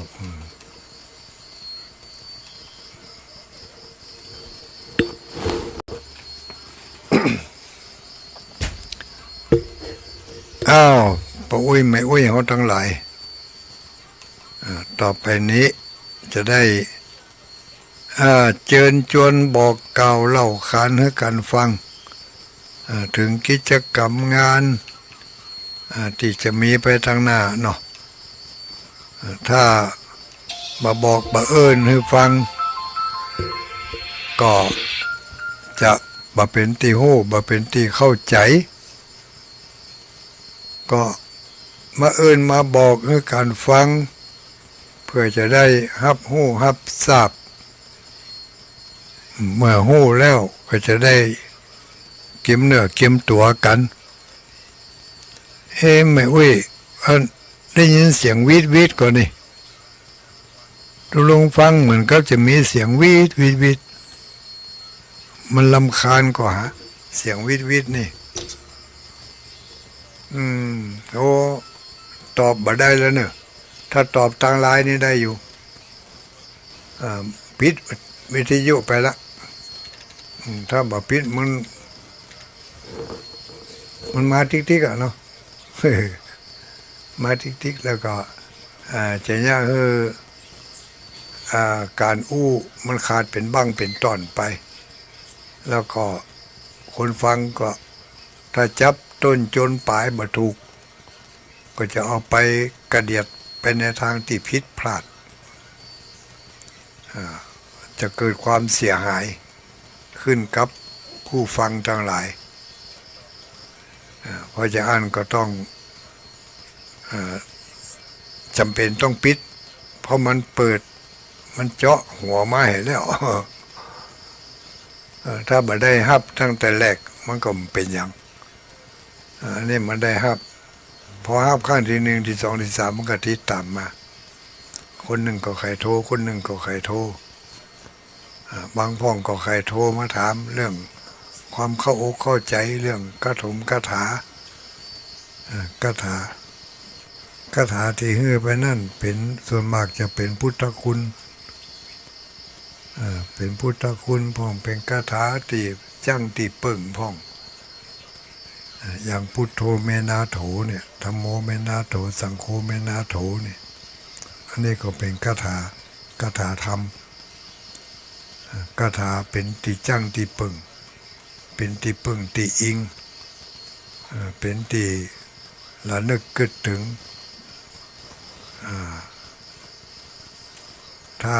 ถ้าบ่มีคาถาบทนี่ก็นักแกอยู่เนอะไหว้พระตอนมาค่ำมาคืนระลึกคิดถึงเอาไว้เป็น ติจังติเปิงเป็นห่มเป็นเงาน่ะเหมือนก็เป็นเหือสะเปาลำอันใหญ่จะได้ขี่ข้ามพ้นจากโอคาวัฏสงสารไปได้พุทโธเมนาโถนี่นะธัมโมเมนาโถสังโฆเมนาโถนี่เป็นเรือยอดกำแล้วกะ เรือน้ำเที่ยวอันใหญ่หลวงท่องกันเข้าไว้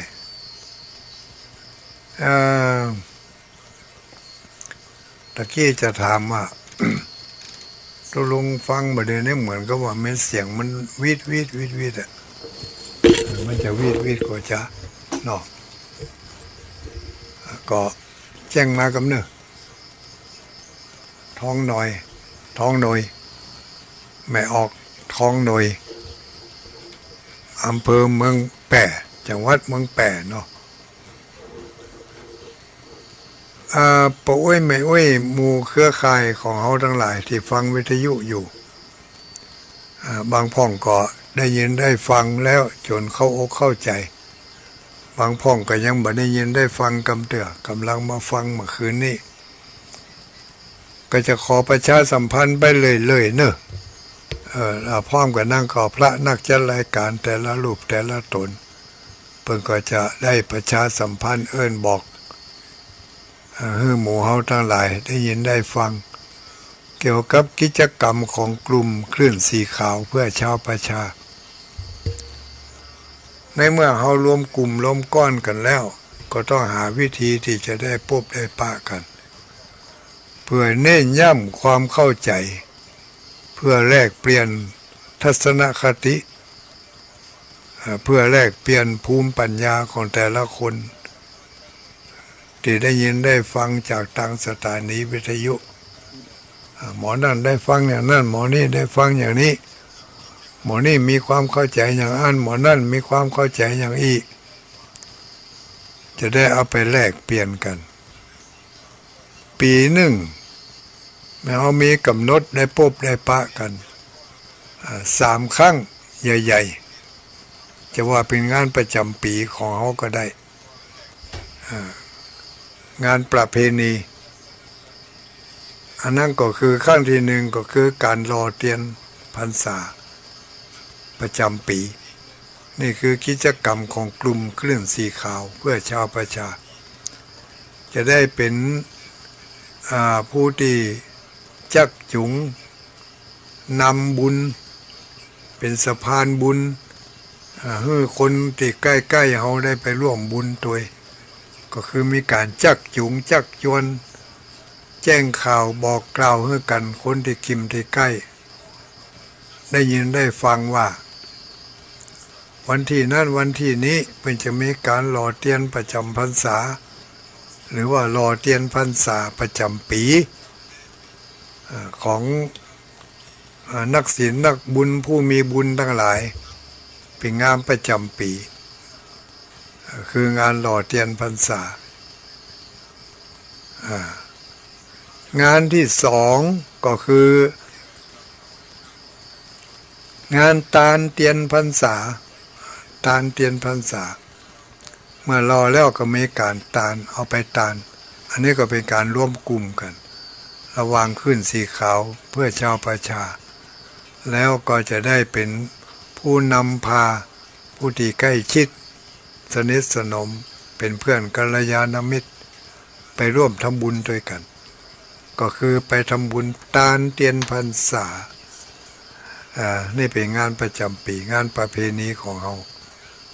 งานที่2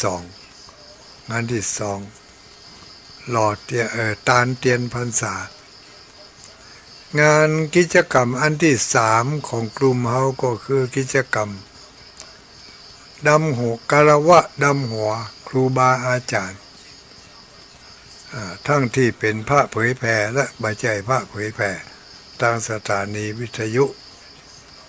เป็นพระเผยแผ่ประจำวัดประจำบ้านผู้ที่มีอาวุโสใน ทั้งหลายหลวงพ่อพระครูอนุศาสตร์วรธรรมเจ้าคณะอำเภอเมืองเปิ่นมาโปรดเมตตารับน้ำขมิ้นส้มปล่อยจากลูกศิษย์ลูกหาจาก ศรัทธาญาติโยมที่ได้รวมตัวกันที่ใดที่หนึ่งแล้วก็ถือโอกาสนั่นการะวะดำหัวในช่วงเทศกาลปีใหม่เมืองกิจกรรมของกลุ่มเขาจะมีอยู่3อย่างใหญ่ๆนี่ทำตามเป็นประเพณีมาเลยมันปูน15 ปีไปแล้วโอ้เป็นประเพณีได้แล้ว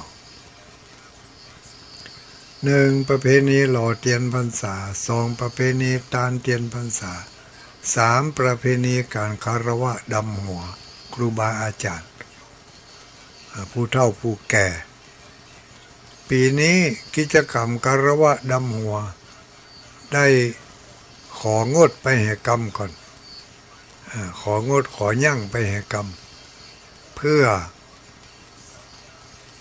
ลดหย่อนผ่อนกิจกรรมของญาติโยมที่มันทีมันหนาแน่นล่ำไปบ่อยครั้งเกินไปก็หันอกหันใจก็เลยประกาศยกเลิกการคารวะดำหัวไปแห่ปีก่อน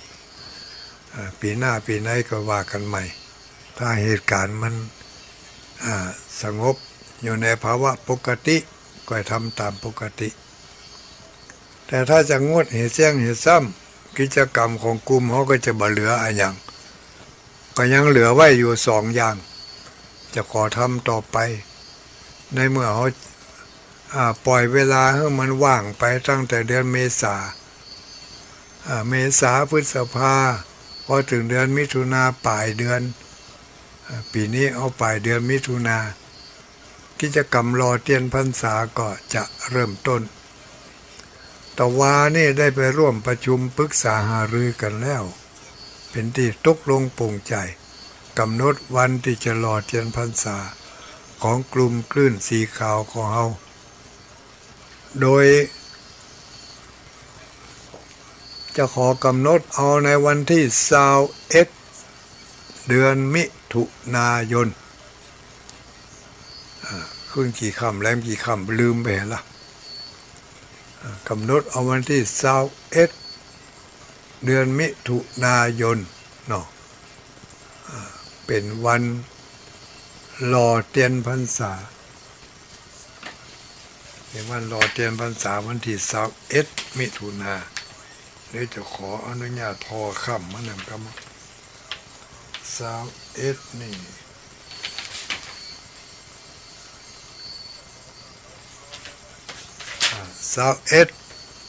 วันที่21เดือนมิถุนายนเนี่ยตรงกับ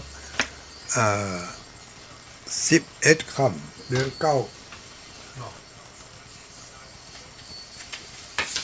กำลังพร้อมเดี๋ยวนี้ลืมไปแล้วกำมาแย้งนี่แผมจะหันตัววันที่21เดือนมิถุนายนเป็นวันเสาร์วันเสาร์เดือน11เดือน9แฮม11ค่ำเดือน9แฮม11ค่ำก่อนวันเข้าพรรษา2 ติดเนาะก่อนวันเข้าพรรษา2 ติดเดือน11แฮมเดือน9แฮม11ค่ำวันเสาร์ที่21เดือนมิถุนายนเดือน9แฮม11ค่ำเป็นวันเสาร์เนอะหมู่ทั้งหลายไปกันได้สะดวกสบายลูกหลานว่างก็ขอเขาไปส่งสำหรับสถานที่ที่จะรอเทียนในปีนี้ตั้งในที่ประชุมได้ตกลงปลงใจกันว่าจะขอใช้สถานที่ของวัดแม่ห้องไข่วัดแม่ห้องไข่ตำบลแม่โป่งอำเภอดอยสะเก็ดจังหวัดเชียงใหม่เป็นสถานที่ที่รองรับแขกเรือและญาติธรรมทั้งหลายตลอดจนถึงพระสงฆ์องค์สังฆเจ้าในวันที่21เดือน9แฮม11ค่ำวันเสาร์ ขอเชิญไปร่วมรอเตียนโดยทั่วถึงกันจะเป็นเครือข่ายบ่เป็นเครือข่ายก็เขาไปทำบุญนะเป็นเครือข่ายผู้มีบุญก็แล้วกันเนาะผู้ที่บ่มีบุญนั่นก็อาจจะบ่ได้ไปร่วมด้วยอันนี้หมายถึงมีบุญในการร่วมรอเตียนนะไม่ใช่ว่าบ่มีบุญหมายถึงไปร่วมเอาบุญรอเตียนพรรษากับกลุ่มคลื่นสีขาวเพื่อชาวประชาเป็นกิจกรรมของกลุ่มทำทุกปีที่แล้วเขาทำกันที่วัดพระธาตุม่อนจอมพออำเภอเวียงป่าเป้าจังหวัดเชียงรายปีนี้ย้ายไปจัดที่วัดแม่หงไข่ตำบลแม่โป่งอำเภอดอยสะเก็ดจังหวัดเชียงใหม่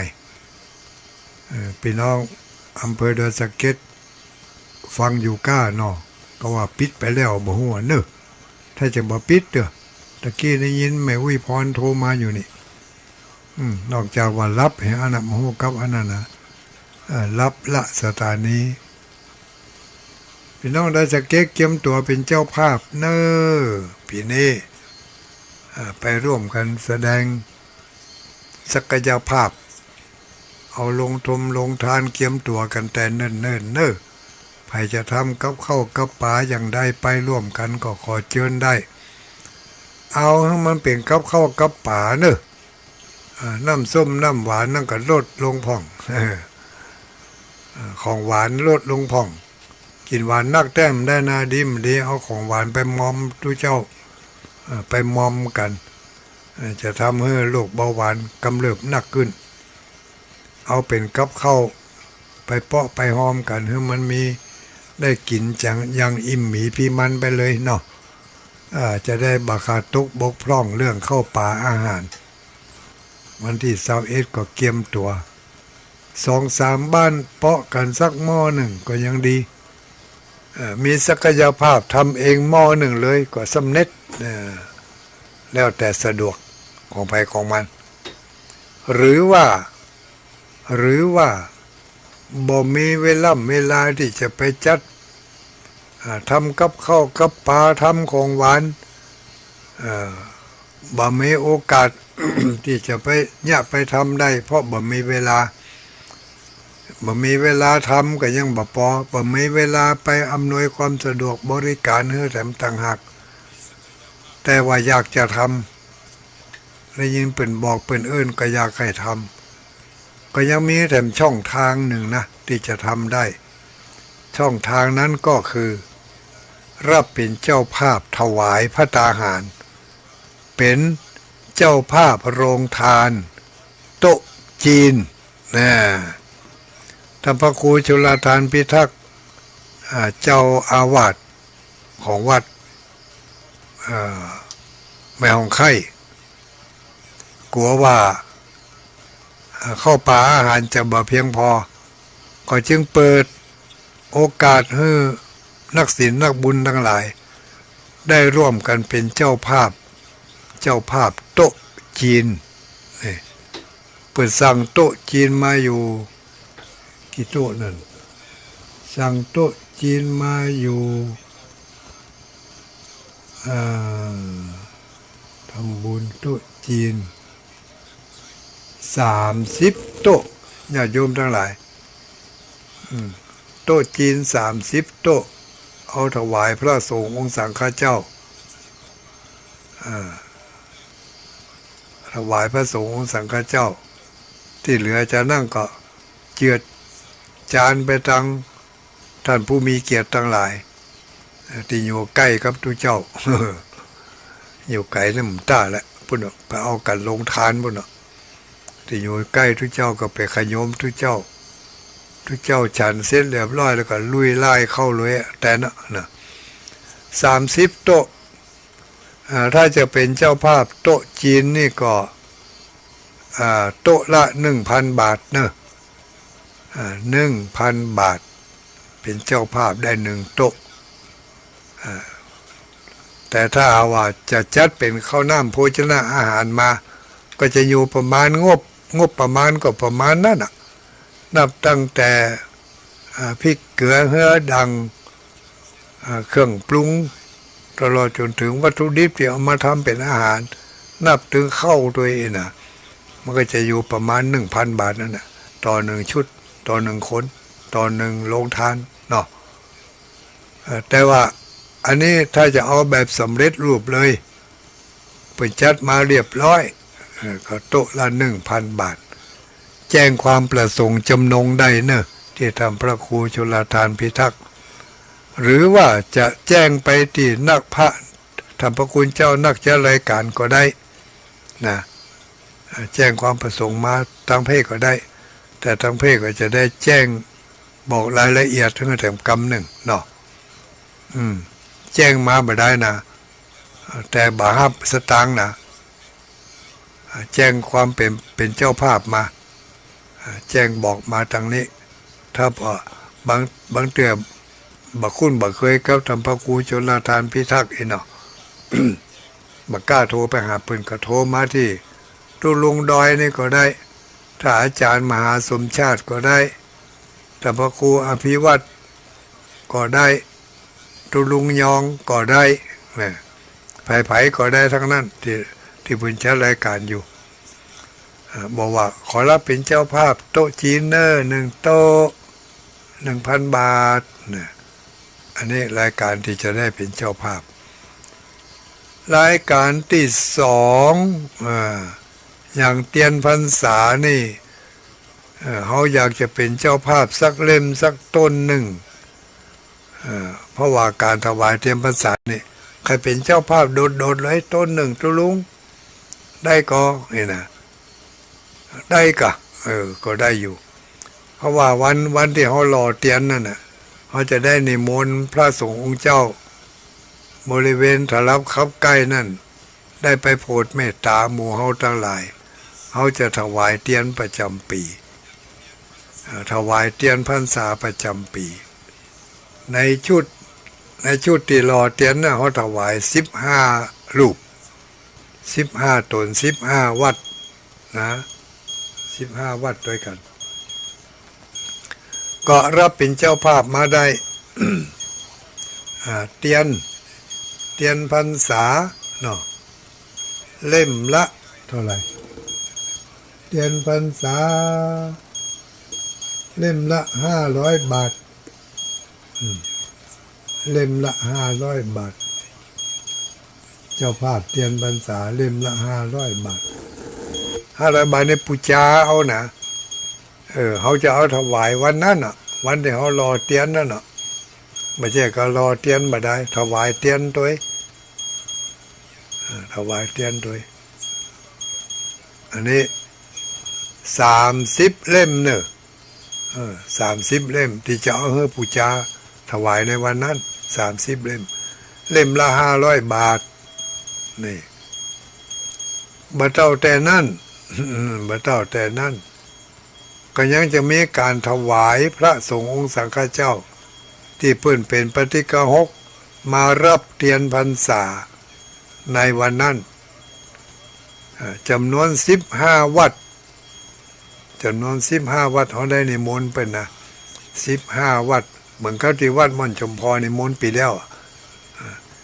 นิมนต์15 วัดได้ถวายไป20 วัดเนี่ยจะได้ก่อนกำไห้กำไห้บุญอันนี้ทั้งเจ้าภาพคือธรรมพระครูชลทานพิทักษ์เจ้าภาพสถานที่นะเพิ่นก็ตัวห้อยอย่างกับปีที่แล้วก็คือนิมนต์หัววัดต่างๆจำนวน15 วัดมาเป็นองค์โพธิเมตตารับเทียนพรรษาของกลุ่มคลื่นสีขาวเพื่อชาวประชาจำนวน15 วัดเตียนนั่นเล่มละ500 บาทแล้วเขาก็มียอดถวายเปิ่นไปวัดละ 1,500 บาทนี่วันละ 1,500 บาทยอดปัจจัยเนาะแล้วก็พร้อมกันนั้นปีแล้วเขาตานกับเตียนบ่ได้ปีนี้จะเพิ่ม พิ่มจากเตียนโบราณมาเป็นเตียนสมัยใหม่แถมเล่มหนึ่งตาลเตียน2 เล่มตาลถึงของมาเก่าตาลถึงของบ่ใหม่ของมาเก่าก็คือเตียนพรรษาเตียนขี้ผึ้งเตียนไขของบ่ใหม่ก็คือเตียนโซล่าร์เซลล์จะเอาโซล่าร์เซลล์ถวายทำวัดละ1 หลอด1 ชุดอันนี้ก็มีตั้ง30 ชุดเนอะ30 ชุดละ500 บาทนี่ก็บ่แพงรวมความแล้วในวันนั้นเขามีช่องทางที่จะเปิดโอกาสให้ญาติโยมได้ร่วมกันเป็นเจ้าภาพในวันหล่อเทียนพรรษาก็คือ1เป็นเจ้าภาพเทียนพรรษาเล่มละ500 บาท2เป็นเจ้าภาพยอดปัจจัยถวายเทียนพรรษาวัดละ 1,500 บาท3เป็นเจ้าภาพเทียนพรรษาชุดใหม่เทียนพรรษายุคใหม่คือโซล่าร์เซลล์ชุดละ500 บาทอันดับ4เป็นเจ้าภาพถวายภัตตาหารถ้าเป็นแบบสำเร็จรูปก็คือโต๊ะจีนโต๊ะละ 1,000 บาทหรือจะทำไปเองเอาไปถวายเองกับมือก็ตามสะดวกตามสบายสนใจรายการใดเชิญติดต่อได้เนอะติดตู้ลุงดอยเบอร์เนี่ยเบอร์ที่ใจมาโทรศัพท์มากูเตือเนี่ยบัดเดี๋ยวนี้ก็ใกล้เวลาจะหมดเวลาแล้วญาติโยมทั้งหลายคงจะไปกันได้บรรนักบรรหลายละคงจะไปเท่าอี้ก่อนเนาะ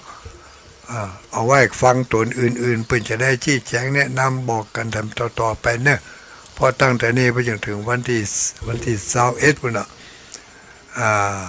วันที่21พุ่นน่ะนะกว่าจะได้ฮู้เรื่องฮู้เล่ากัน ก็ขอเชิญชวนทุกคนทุกท่านมีอย่างสงสัยก็ติดต่อสอบถามมาได้เนอะท้ายที่สุดนี้ก็ขออ้างอิงเอาพุทธคุณธรรมคุณสังฆคุณยะถาอาหังตถาเอเตยะถาเอเตตถาอาหังความสุขสมบูรณ์พูนผลจงบังเกิดมีแก่ทุกคนทุกท่าน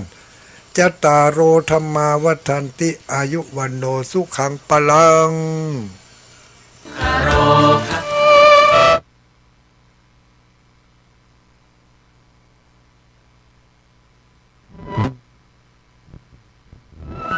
ผ่านอุปสรรคและปัญหามากมายในแต่ละวันสงบนิ่งแล้วย้อนมองตัวเองวัน